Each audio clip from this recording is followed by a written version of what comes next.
உலகம் யாவையும் தாமுல வாக்கனும் நிலைபெறுத்தலும் நீக்கலும் நீங்களா அலைகளா விளையாட்டுரையார் அவர் தலைவர் அன்னவர்க்கே சரண் நாங்களே. வணங்குதலுக்கும் பாராட்டுதலுக்கும் உரிய கம்பனுக்கு நாள்தோறும் நல்ல பணி செய்து வருகிற காரைக்குடி கம்பன் கழகத்தை சார்ந்த இனியவர்கள் அனைவருக்கும் நெஞ்சார்ந்த நன்றிதனை நிறைவாக சொல்லி மகிழ்கிறேன். அன்பிற்கினியவர்களே, நாம் ஒவ்வொரு காண்டமாக படலமாக கம்பராமாயணத்து செய்திகளை மக்கள் அறிந்து கொள்ள வேண்டும், புரிந்து கொள்ள வேண்டும், நடைமுறை வாழ்க்கைக்கான யதார்த்தங்களை சொல்லுகிற ஒரு பெரிய பாங்கு ராமாயணத்தில் இருக்கிறது என்கிற செய்தியை சொல்லுகிற ஒரு அரிய பணியை காரைக்குடி கம்பன் கழகத்தார் அவர்கள் மேற்கொண்டிருக்கிறார்கள். அந்த வகையில் இன்றைய தினம் நாம் சொல்ல இருப்பது கிஷ்கிந்தா காண்டத்தினுடைய செய்திகளை தொகுத்து சொல்லுகிற ஒரு அரிய வாய்ப்பு அடியனுக்கு கிடைக்கப்பெற்றது.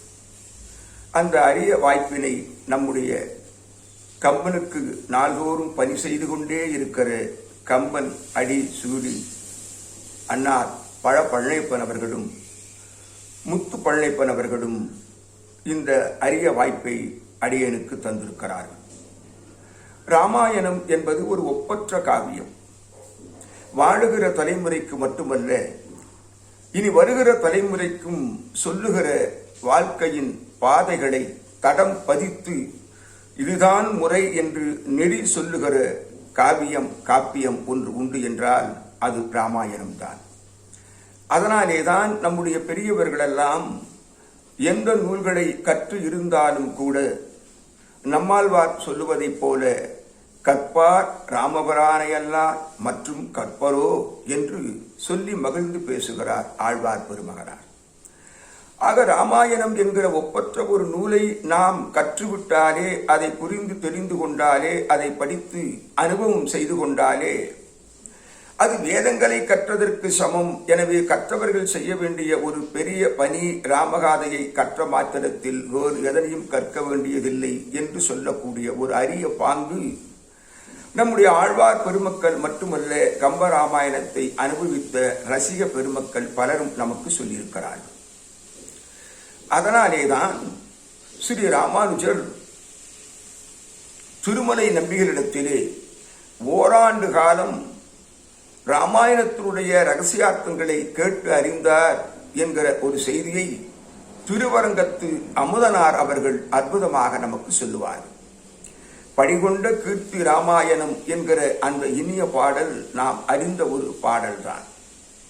அதோடு மட்டுமல்ல, அன்பிற்கினியவர்களே, இந்த ராமாயணம் என்கின்ற ஒப்பற்ற இந்த காவியம், ராமனுடைய பெருமையை சொல்லுகிற இந்த நூல் நாம் கற்பதனுடைய பயன் எதை நம்மிடத்தில் இருந்து நீக்கி நம்மை ஒரு முழு மனிதனாக இந்த உலகத்திற்கு அறிமுகப்படுத்தும் என்பதனை மகாபாரதம் என்கிற ஒரு ஒப்பற்ற நூலும் நமக்கு சொல்லுவதை நாம் இந்த கனப்பொழுது சிந்தித்து மகிழ வேண்டியவர்களாக இருக்கிறோம்.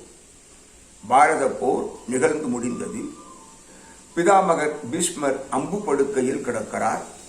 பாண்டவர் ஐவரும் பக்கத்திலே நிற்க பத்தினியாம் பாஞ்சாலியும் நின்று கொண்டிருக்கிறார்.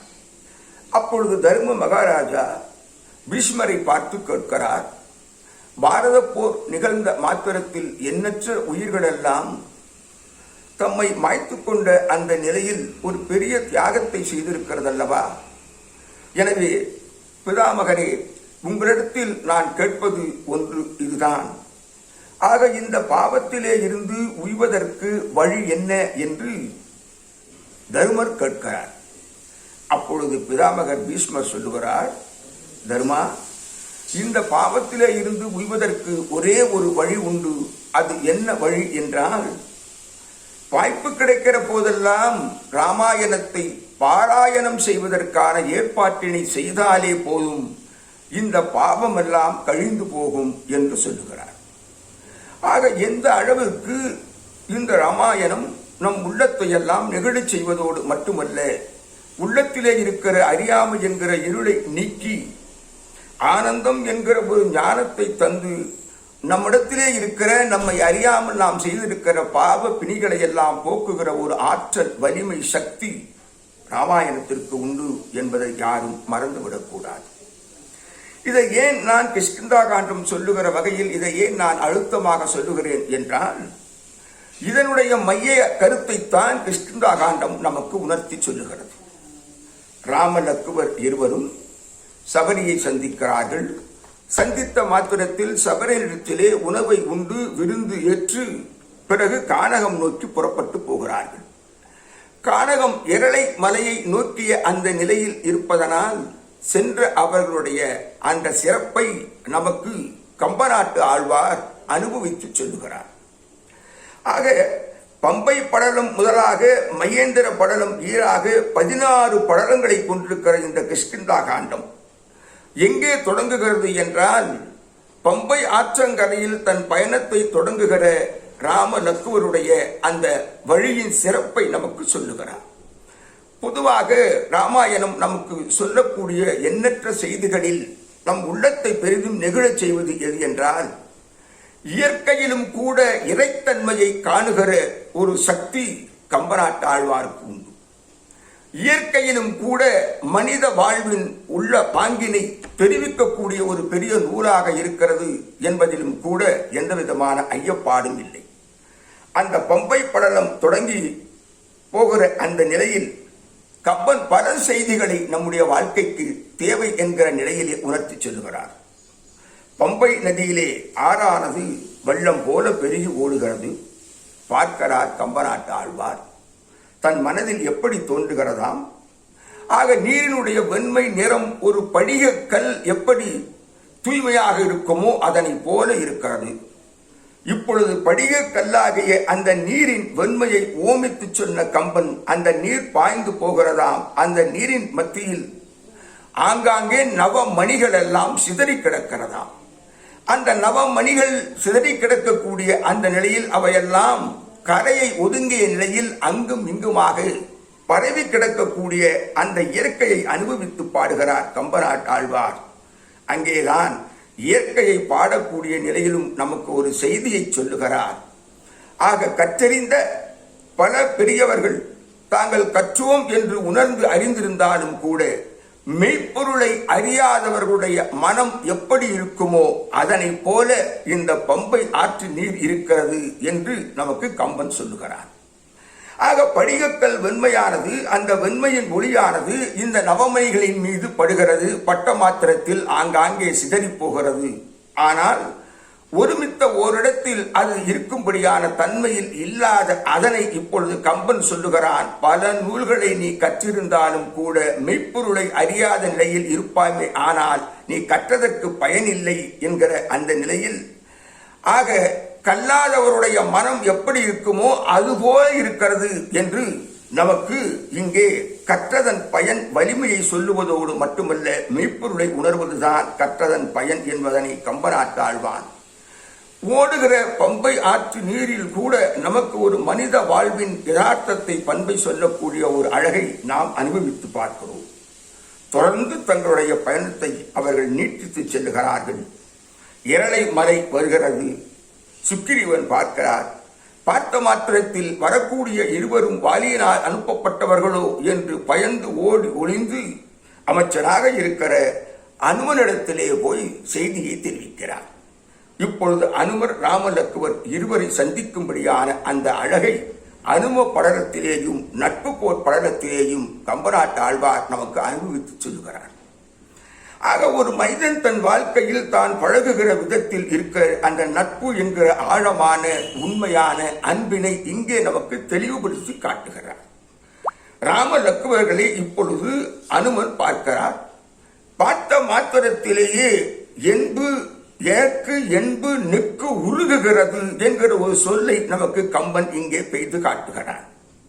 முழு பாடலை எல்லாம் சொல்லுவதற்கு நேரம் இல்லை என்கிற காரணத்தினாலே ஆங்காங்கே சில வரிகளை மட்டும் சொல்லக்கூடிய ஒரு நிலைக்கு நான் தள்ளப்பட்டிருக்கிறேன் என்பதை இனியவர்களிடத்திலே நான் சொல்லிக்கொள்ள விளைந்தவனாக இருக்கிறேன். ஆக எனக்கு என்பு நெக்கு உருகுகிறது என்று ராமனை பார்த்த மாத்திரத்திலேயே அனுமன் சொல்லுகிறான். மஞ்சன திரண்டகோல மேனிய மகளிருக்கெல்லாம் நஞ்சன தகையவாகி நடியிரும் பனிக்கு தேம்பாய் கஞ்சமுத்து அலர்ந்த செய்ய கண்ணையான் காற்றின் வேந்தற்கு அஞ்சனை வயிற்றில் வந்தேன் நாமமும் அனுமன் என்றான் என்கிறார் கம்பநாட்டு ஆழ்வார். ஆக முதல் 2, 3, 4 பதார்த்தங்களிலேயே ராமனுடைய பெருமையை சொல்லி அனுமனுடைய அந்த சின்ன அடக்க குணத்தை இங்கே நமக்கு சொல்லுகிறார். காற்றின் வேந்தற்கு அஞ்சனை வயிற்றில் வந்தேன் நாமமும் அனுமன் என்றான் என்கிறார். ஆக சொல்லக்கூடிய சொல் பயனுடையதாக ராமனுடைய அந்த குணங்களை பார்த்த மாத்திரத்தினாலே அறிந்து கொள்ளக்கூடிய ஒரு பெரும் சிறப்பு இங்கு அனும பெருமாளத்திலே இருந்தது என்பதை நாம் அறிந்து பார்க்க வேண்டும். எந்த வகையில் என்றால், ஆக பரமாத்மாவை காணக்கூடிய நிலையில் ஒரு ஜீவாத்மா எப்பொழுது காணப்போகிறோம் என்று ஏங்கிக் கொண்டிருக்குமோ அதை போல பரம்பொருளாகிய பரமாத்மாவை பார்த்த மாத்திரத்தில் உண்மையான ஆழமான அன்பு கொண்டிருக்கிற ஜீவாத்மாகிய அனுமன் இப்பொழுது பரம்பொருளை உணர்ந்து அனுபவித்திருக்கிற அந்த அழகை இங்கே நமக்கு சொல்லுகிறார் கம்பநாட்டு ஆழ்வார். ஆக ஒரு மனிதனுக்கு என்பு எப்படி உருகும்? தன்னை இழந்தால் ஒழிய என்பானது உருவதற்கு வாய்ப்பில்லை. ஆக இந்த நட்பு படலத்தில் நாம் தெரிந்து கொள்ள வேண்டிய ஒரு செய்தி, ஒன்றை இழந்தால் ஒழிய ஒன்றை பெற முடியாது. ஆக பரமாத்மாவாகிய பரம்பொருளத்தில் நம்மை முழுவதுமாக நாம் இழந்தால் ஒழிய அந்த பரம்பொருளின் உண்மைத்தன்மையை நம்மால் அனுபவிக்க முடியாது என்கிற காரணத்தினாலேதான், ஒன்றை இழந்தால் ஒழிய ஒன்றை பெற முடியாது என்கிற காரணத்தினாலேதான் கண்ட மாத்திரத்தில் எலும்பெல்லாம் நெக்கு உருகக்கூடிய அன்பின் அவதி இல் என்று கம்பநாட்டாழ்வான் அந்த பாடலிலே விரித்து சொல்வார். ஆக இந்த அன்பின் ஆழத்தை, அந்த பரம்பொருளை கண்ட மாத்திரத்தின் பக்தி வெள்ளத்தை, ஆக பக்தனுக்கும் பகவானுக்கும் இருக்கும்படியான ஒரு உறவை, இனிய அந்த நட்பினை இங்கே நமக்கு சொல்லுகிறார் கம்பநாட்டு ஆழ்வார். ஒரு செய்தி எனக்கு நினைவுக்கு வருகிறது. திருவாசகத்தை அருள் செய்திருக்கிற மணிவாசக பெருமான் ஒரு இடத்திலே சொல்லுவார், நினைக்குந்தொரும் பேசுந்தொரும் காணுந்தொரும் அனைத்து எலும்பும் உள்நெக ஆனந்த தேன்சுரியும் குனிப்பு உடையானுக்கே சென்றுவதாய் கோத்தும்பி என்று ஒரு தும்பியை பார்த்து பாடும்படியான நிலையில் ஒரு பக்தனுடைய இழந்த அந்த நிகழ்ச்சியின் அன்பின் பக்தியை நமக்கு மணிவாசக பெருமான் சொல்லக்கூடிய அந்த நினைவு, ஆக ராமபெருமானை கண்ட மாத்திரத்தில் அனுமனுடைய உள்ளார்ந்த அந்த நிகழ்ச்சியை நாம் சில வேளைகளில் ஒப்பிட்டு பார்க்கிற ஒரு அனுபவம் நம் உள்ளத்தில் இருந்த காரணத்தினாலேயே அதை நான் சொல்லி மகிழ்கிறேன். அடடா, இப்படிப்பட்ட அருமையும் பெருமையும் சிறப்பும் கொண்டவனாக இருக்கக்கூடிய இவன் யாராக இருக்கக்கூடும் என்று இப்பொழுது பரம்பொருளாகிய ராமன் நினைக்கிறானாம்.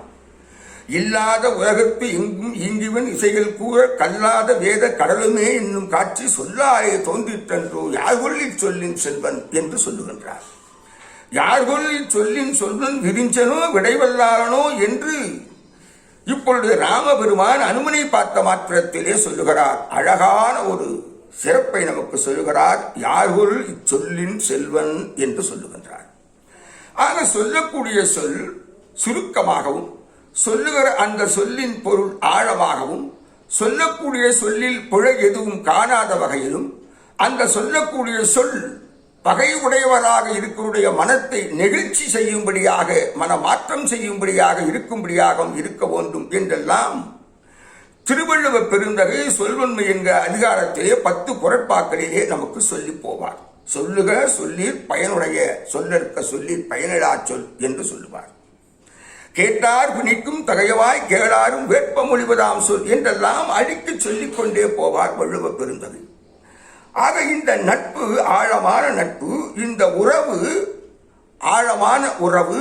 ஆக இந்த உறவு இவர்கள் மத்தியில் நிகழுகிற ஒரு அரிய வாய்ப்பை கண்ட மாத்திரத்தில் நமக்கு கம்பன் நட்பு கோட்படத்தில் உண்மையான அன்பான ஆழமான அன்பு இருக்குமானால், பக்தி இருக்குமானால் பரம்பொருளை எளிதாக கண்டுவிடலாம் என்று மானுட சட்டை அறிந்தவனாக ராமபெருமான் இந்த மண்ணுலகிற்கு வந்த போதிலும் கூட பரம்பொருளை கண்ட மாத்திரத்தில் பக்தனுடைய மெய் உணர்வு எப்படி இருக்கிறது என்பதை நமக்கு பக்தி வெள்ளமாகிய சித்தாந்தத்தை நமக்கு இங்கே இணைத்து காட்டுகிறார் கம்பநாட்டு ஆழ்வார். அதனாலேதான் நட்பு எப்படி இருக்க வேண்டும், ஆழமாக இருக்க வேண்டும். அதனாலேதான் 10 குறட்பாக்களிலே ஒவ்வொரு வரிசையிலும் தந்து போயிருக்கிற வள்ளுவ பெருந்தகை நட்பு என்கிற அதிகாரத்தை 4 அதிகாரமாக நமக்கு சொல்லுவார். ஆக தீய நட்பு, கூடா நட்பு என்றெல்லாம் சொல்லி வரக்கூடிய அந்த நிலையை நாம் பார்க்கிறோம். இப்படி அனும பெருமான் ராம லக்குவர்களை கண்ட மாத்திரத்தில் யார் கொல்லி சொல்லின் செல்வன் என்கின்ற அந்த சிறப்பையெல்லாம் பெரும்படியான நிலையில் வந்தவர்கள் நமக்கு உதவியவர்களாக இருப்பார்கள். ஆக இவர்கள் உதவி நமக்கு தேவை என்கின்ற ஒரு அனுமானம் இங்கே அனுமரிடத்திலே இருக்கிறது. சந்திக்கிற அந்த சந்திப்பிலேயே சொல்லை அழகாக நமக்கு காட்டுகிறார். கவ்வை இன்றாக நுங்கள் வரவு என்று அனுமன் கண்ட மாத்திரத்தில் அந்த வரவின் பெருமையை நமக்கு அதிகப்படுத்தி சொல்லுகிறார் கம்பநாட்டாழ்வார். இப்படித்தான் கண்ட மாத்திரத்தில் முகமலர்ச்சியோடு இருந்து வாழ்வமே, ஆனால் நம்மிடத்தில் இருக்கிற அஞ்ஞானம் நீங்கி போகும் என்கிற ஒரு அழகை இந்த நட்பு கோட்படலத்தில் நமக்கு காண்டுகிறார். ஆக கிஷ்கிந்தா காண்டம் சொல்லக்கூடிய மைய செய்தி இதுதான். உண்மையான அன்பான ஆழமான பக்தியாகிய நிலையில் இருப்போமே, ஆனால் அந்த பக்தி, அந்த நட்பு, அந்த உறவு என்றைக்கும் நிலைத்திருக்கும் என்பது கிஷ்கிந்தா காண்டத்தினுடைய நட்பு கோட்படலத்தில் அனுமன் ராம லக்குவர்களை சந்தித்த அந்த சந்திப்பினுடைய சாரத்தை நமக்கு இங்கே சொல்லுகிறார்.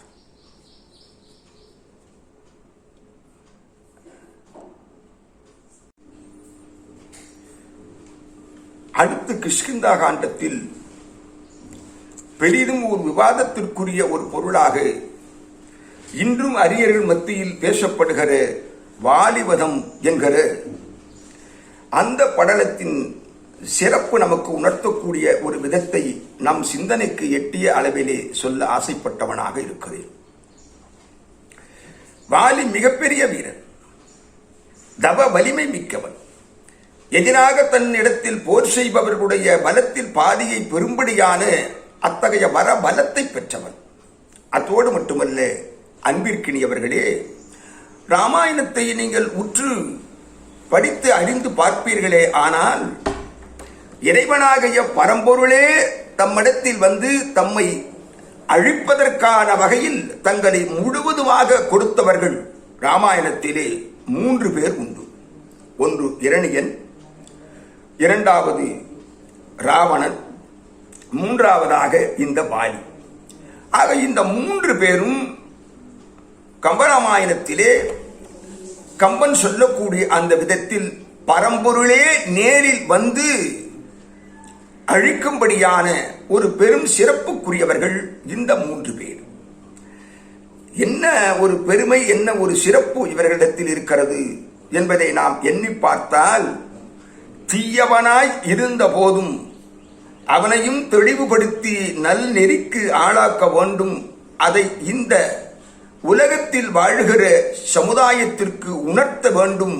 ஆக முயற்சியின் பலன் எட்டிய அளவில் நல்ல நன்மையை தரும் என்பதுதான் இந்த 3வரையும் பரம்பொருள் ஆட்கொள்ளக்கூடிய ஒரு விதம் என்பதை நாம் ஆழ நுணுகி பார்த்தால் அந்த செய்தி நம் மனதில் பதியும்.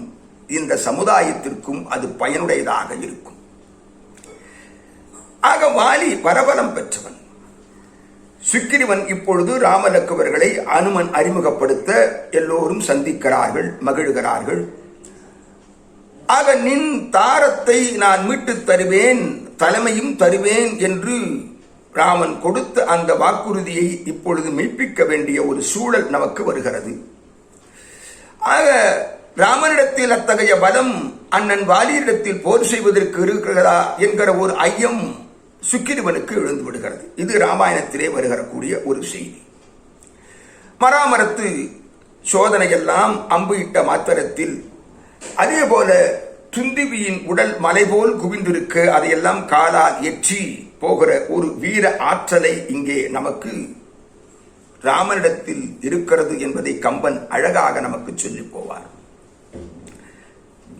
என்ன செய்தி கிஷ்கிந்தா காண்டம் வாலிபதம் மூலம் நமக்கு சொல்லுகிறது?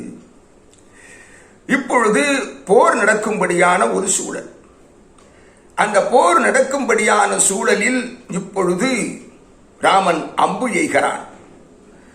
சர்ச்சைக்குரிய அந்த வாதம் நமக்கு இங்கே தேவையில்லை. ஆனால் என்ன ராமன் உணர்த்துகிறார், எது நமக்கு உணர்த்தப்படுகிறது என்பதுதான் கிஷ்கிந்தா காண்டத்தில் நாம் பெற வேண்டிய ஒரு முக்கிய செய்தி. அம்பு எய்யப்பெற்ற மாத்திரத்தில் வாலி அதை அப்படி உருவி பார்க்கிறான். ராமா என்கிற அந்த 2 எழுத்து மந்திரம் இருப்பதை பார்க்கிறான். மும்மைசால் உலகுக்கெல்லாம் மூல மந்திரத்தை தம்மையே தமர்க்கு நல்கும் தனிப்பெரும் பதத்தை தானே இம்மையே எழுமை நோய்க்கும் மருந்தினே ராமனென்னும் செம்மை சேர் நாமம் தன்னை கண்களில் தெரிய கண்டான் என்று கம்பநாட்டாழ்வார் சொல்வார். இதிலே பல பாடல்கள், அவர்களுக்கு விவாதத்திற்குரிய பல பாடல்கள் உண்டு. ஆனால் கிஷ்கிந்தா காண்டம் சொல்லக்கூடிய செய்தியின் மையம் எது என்பதுதான் நாம் இந்த தொகுப்பிலே அறிய வேண்டிய ஒன்று. அன்பர்கள் பலரும் இதனை விரித்து சொல்லியிருக்கலாம் பாடல்களின் வாயிலாக. அவர்களுக்கு என் நன்றியை நான் இந்த நேரத்தில் சொல்லிக் கொள்கிறேன். ராமநாமத்தை பார்க்கிறான். ஆக அம்பிலே ராமநாமம் எழுதப் பெற்றிருக்கிறது. பொதுவாக அன்பிற்கினியவர்களே, நாம் என்ன செய்வோம்? பரம்பொருளை கண்ட மாத்திரத்தில் நேராக அவன் பார்வை நம் மீது படுகிறது. பட்ட மாத்திரத்தினாலே நம்மையும் அறியாது ஒரு உள் உணர்வு நம்மிடத்தில் தோன்றுகிறது. உண்மையான அன்பு இருக்குமே. ஆனால் இப்பொழுது பார்க்கிறான் ராம எனும் 2 எழுத்து மந்திரம். அந்த ராம எனும் 2 எழுத்து மந்திரத்தை பார்த்த மாத்திரத்தில் ராமனை ஏசியும் பேசியும் இருந்த ஏராளமான சொற்கள், ஏராளமான பாடல்கள், ஏராளமான வார்த்தைகள், அந்த விவாதங்கள் எல்லாம் இந்த மந்திர சொல்லை பார்த்த மாத்திரத்தினாலே மறைந்து போய்விட்டது. அதனாலதான் சிறியன சிந்தியாதான் என்று இங்கே கம்பநாட்டு ஆழ்வார் நமக்கு சொல்லுவார். ஆக சிறியன சிந்தியாதானாக இருக்கிற இந்த வாலியினுடைய சிறப்பு என்ன? அப்படி என்ன சிறியன சிந்தியாதானாக இருக்கிறான்? இப்பொழுது ராமநாமத்தை பார்த்த மாத்திரத்தினாலே தன்னுடைய 2 கண்களும் அந்த ராமத்தின் மீது பட்ட மாத்திரத்தினாலேயே நயன தீட்சை என்கின்ற ஒரு அருளை, ஒரு உணர்வை பெற்றவனாக வாலி இருந்து விடுகிறான். ஒரு செய்தி. இரண்டாவதாக, சிறியன சித்தியாதாமனாக இருக்கிறான் என்று சொன்னால் பரம்பொருளை கண்ட மாத்திரத்தில் நம்மிடத்திலே இருக்கிற சிற்றறிவு நீங்கி பேர் அறிவு நம்மிடத்திலே நிறுத்து போகும். ஆக சிற்றறிவாக இதுவரை இருந்தது இந்த வாலிண்டத்தில் எது என்றால், பொதுவாக பிறன் மனைவியை நயந்த அந்த நிலை, அது பெரிய ஒரு தவறு. அது விவாதத்திற்கு உரியது. ஆக குரங்கின இனத்தை சார்ந்தவர்களுக்கு அது உண்டு என்று வாலி சொன்ன மாத்திரத்திலும் கூட ராமபெருமான் இல்லை இல்லை, அந்த ஒழுக்கம் என்பது அனைத்து உயிர்களுக்கும் உண்டு, விலங்குகள் உட்பட என்று நமக்கு சொல்லுகிறார். அது பாடல் நமக்கு விரித்து சொல்லும். இருந்த போதிலும் கூட இங்கே கம்பன் நமக்கு ஆழமாக சொல்லுவது, பகையாக இருக்கட்டும், ஆக உறவில் வேறுபாடாக இருக்கட்டும், ஆக கொடிய காம உணர்வு இருக்கட்டும், ஆக இவையெல்லாம் சிற்றறிவை நம்மை தூண்டக்கூடிய வேண்டாத பொருள்கள் இவை ஆகும். ஆக பற்று, அவா, ஆசை, நம்மிடத்திலே இருக்கிற உறவுகள், நம்மிடத்திலே இருக்கிற பகைகள், இவையெல்லாம் இந்த சிற்றறிவுக்கு சார்ந்தவை. ஆக பேர் அறிவாகிய அந்த ஞானம் உள் மனதில் படுமே, ஆனால் சிற்றறிவுகள் எல்லாம் தானே விலகி போகும் என்பதை காட்டக்கூடிய முகத்திலேதான் இந்த சிற்றறிவு உடைய இந்த நிலையில் இருக்கும்படியான இவையெல்லாம் சிறியவை. இந்த சிறியவையை நாம் ஒதுக்குவோமே, ஆனால் பெரியவையாகிய அந்த ஞானம், பரம்பொருள் உணர்வு நயன தீட்சை மூலம் நமக்கு கிடைக்கும் என்பதுதான் வாலிபதம் நமக்கு சொல்லக்கூடிய ஒரு உள்ளார்ந்த உண்மையின் அடிப்படை என்பதை நாம் இந்த நேரத்திலே சொல்லிக்கொள்ள ஆசைப்பட்டவராக இருக்கிறோம். காரணம், நம்மிடத்தில் இருப்பது இதுதான்.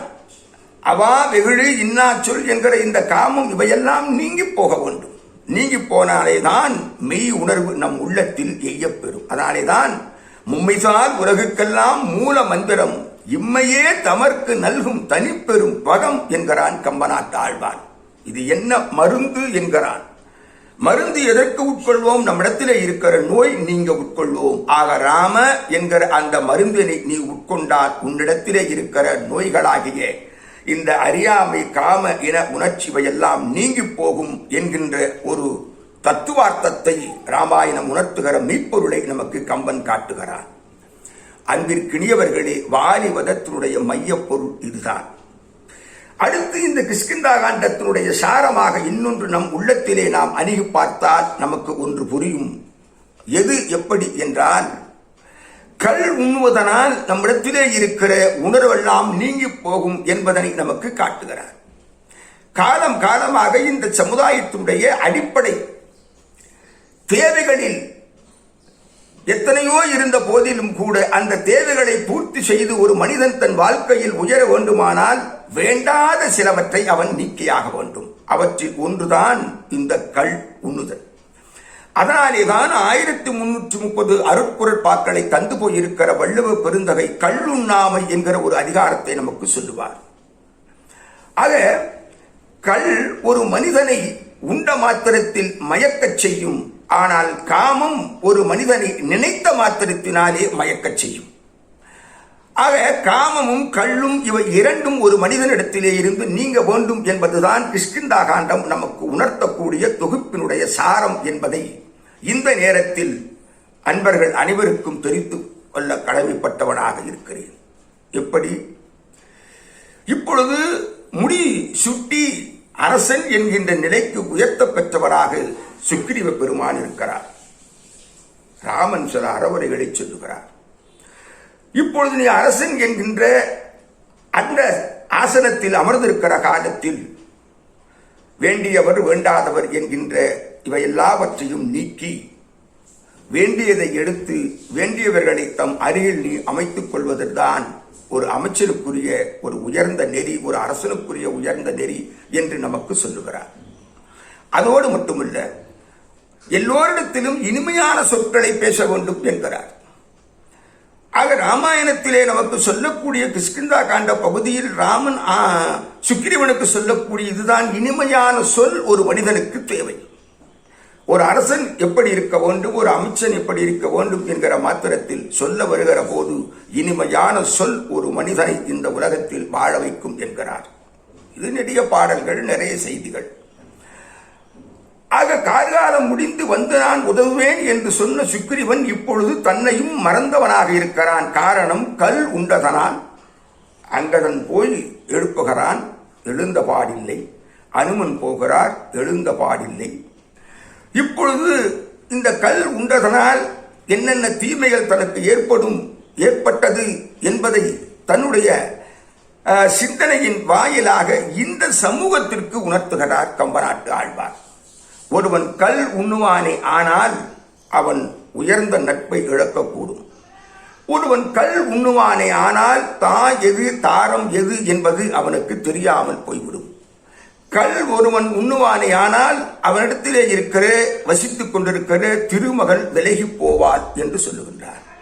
ஒருவன் கல் உண்ணுவானே ஆனால் அவனிடத்திலே பகை இருக்கும், அவனிடத்திலே காமம் இருக்கும், அவனிடத்திலே நல்ல சொற்கள் இருக்காது என்று நமக்கு காட்டுகிறார். ஆக கல் ஒருவன் உண்ணுவானே ஆனால் அவன் இந்த சமுதாயத்தில் பெரிதும் மதிக்கப்படாதவனாக இருப்பான். அதோடு மட்டுமல்ல, ஓரிடத்தில் சொல்லுகிறார் கம்பநாட்டு ஆழ்வார் மிக அற்புதமானவை. ஆக கல் உண்ணக்கூடியவன் அந்த கல்லிலே நெளிந்து கொண்டிருக்கிற புழுக்களை எடுத்து ஒரு பக்கமாக அதை வைத்துவிட்டு பிறகு அந்த கல்லை உண்ணுவான் என்கின்ற ஒரு அறியாமை நிலையை இங்கே நமக்கு காட்டுகிறார். அந்த கல்லின் மீது கொண்டிருக்கிற ஆசையினால் அந்த மனிதன் தன் அற்ப அறிவை இழக்கக்கூடிய சூழலை சொல்லுகிறார். ஆக நெளிந்து கொண்டிருக்கிற புழுவை கூட அப்புறப்படுத்தி மீண்டும் அவன் உண்ணுகிறான் என்றால் அவனின் இழி நிலை எப்படி என்பதை நமக்கு கம்பன் மிக அழகாக காட்டுகிறார்.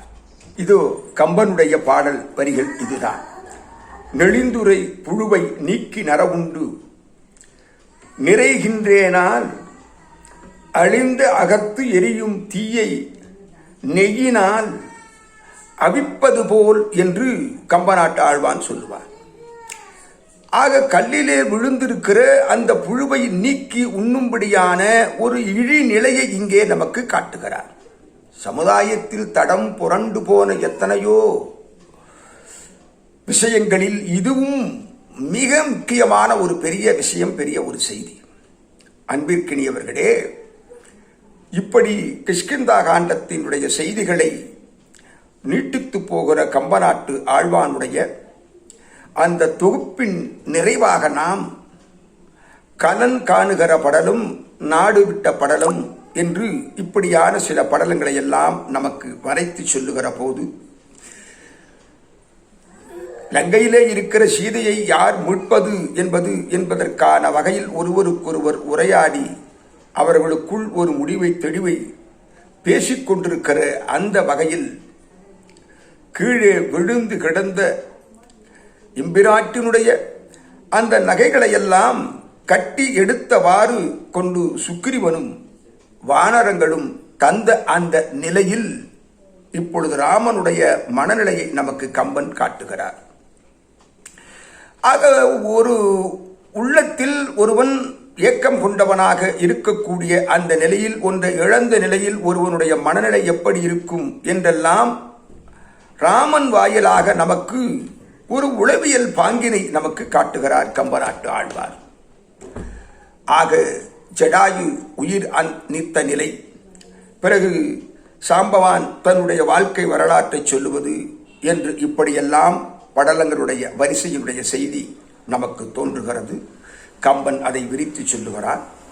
அந்த வகையில் நிறைவாக பார்ப்போமே ஆனால் நளன், நீலன், அங்கதன் ஆக இப்படி பல பேரும் தங்களுடைய பயணத்தை தொடர்ந்து இம்பராட்டி சீதையை தேடுவதற்கான நிலையில் ஒருவருக்கொருவர் உதவ முன் வரக்கூடிய ஒரு பாங்கினை நமக்கு சொல்லுகிற ஒரு அழகை கம்பன் நமக்கு காட்டுகிறான்.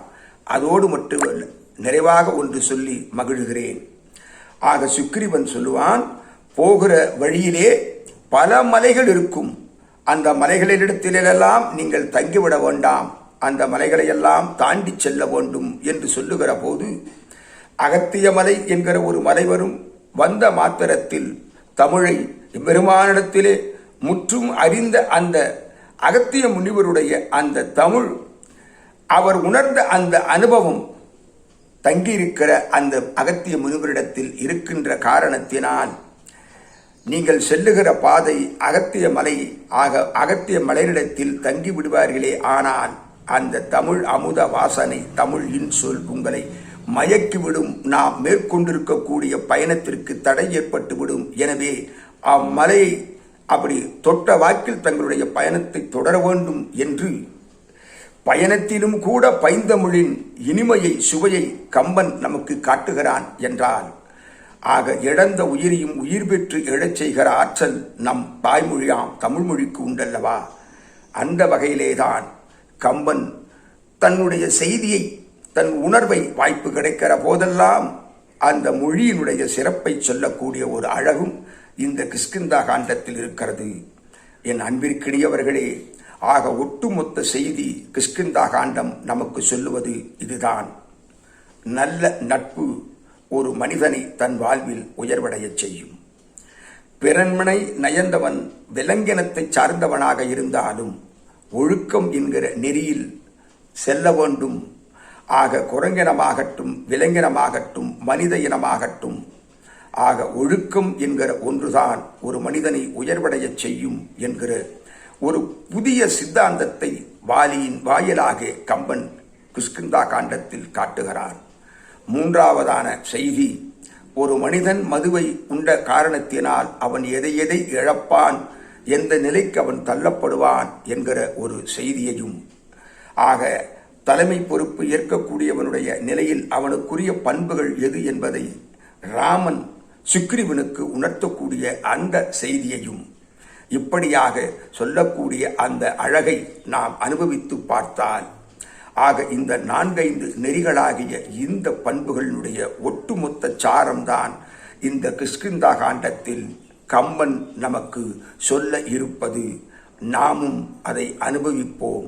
அனுபவிப்பதோடு மட்டுமல்ல, வாழ்வில் அதை முறையோடு கடைபிடித்து நிறைவான வாழ்க்கையில் வாழ்வோம். இந்த உலகம் நம்மை வாழ்த்தும். வாய்ப்பிற்கு நன்றி. வணக்கம்.